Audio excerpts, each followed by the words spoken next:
Revs coming up. We're green. Big move coming off the 3. 2, 3, 4 abreast in some spots. Side-by-side action. He absolutely nailed it. Three-way battle. And we've got an incident. You would expect nothing less. Clips the inside apex. Very racy. This is going to get into some. That is a brave move. What a pass. This is what World Challenge is all about. Boy, and you notice somebody's missing out there. I don't see the number 2 Hawk Performance Corvette. Doing a tire change in that Corvette now, so must have felt something there on that parade lap.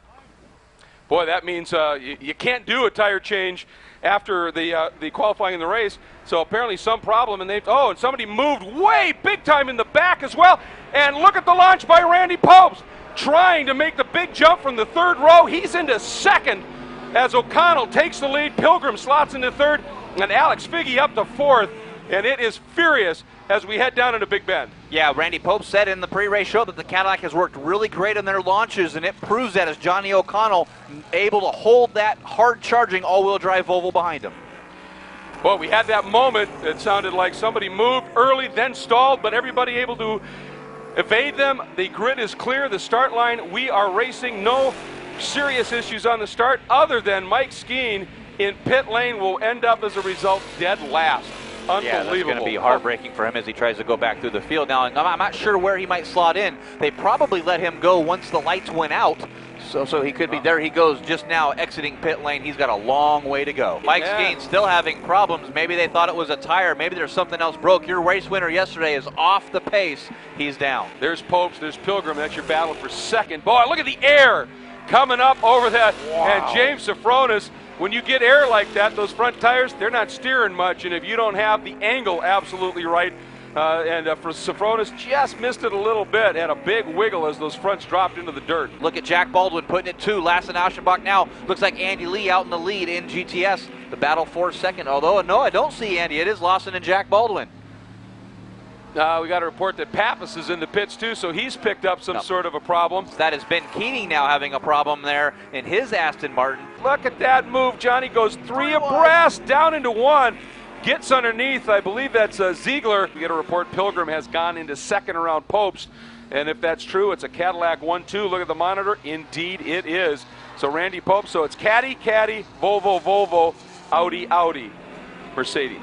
Catch back up to Johnny O'Connell here, the number 3 Cadillac Racing, Cadillac CTS VR. Ooh, big damage to the right front corner. Yeah, Rick Boucher and his SPL, Sparco, Motul, Nissan 370Z, and that's some huge damage from that car. Look at Andy. He laid back. Now he drops the hammer down the hill. Johnny down to the inside. The problem for Andy is that with Johnny driving right down the middle with those cars on the outside, there's no place he can go. And for a minute, I thought Baldwin was going to try and follow Andy through on Aschenbach. Alex Figge has run down into the runoff at turn 1. And don't know if it just got in there too hot or if something has happened. We welcome everybody back on world-challengetv.com. And that was a moment, boy, did we come back at the right time. Tim Pappas went down underneath that black Camaro down into turn 1. It forced Lawson offline a little bit. Baldwin said, that's what I was waiting for.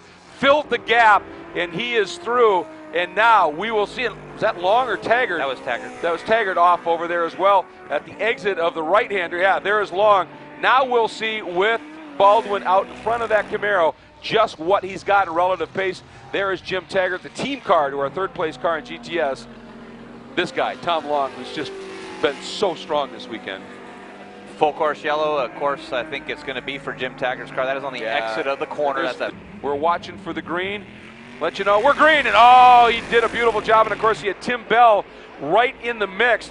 Now, can Andy Pilgrim get by Tim Bell? It's huge for Andy to try and do it. Bell doing a nice job, stayed out, and look at that move by Oliver Bryant. 2 wheels over the inside of the entrance curb at Big Bend, trying to make a move and move up on James Safronis. I don't know if he did it, but it sure was fun to watch it. And on off there, you don't see that very often. 7-time world champion in Pro League World Challenge, Petey Cunningham offline. Yeah, not sure if there's a problem with the left front of his car there, and he's still not up to speed. White flag is out. Johnny O with Andy Pilgrim in tow. Splitting them is your 2nd place car, I believe, in GTS, Lawson Aschenbach. A lot of debris out there. Yeah, a lot Down of the debris. hill we go, Jeff.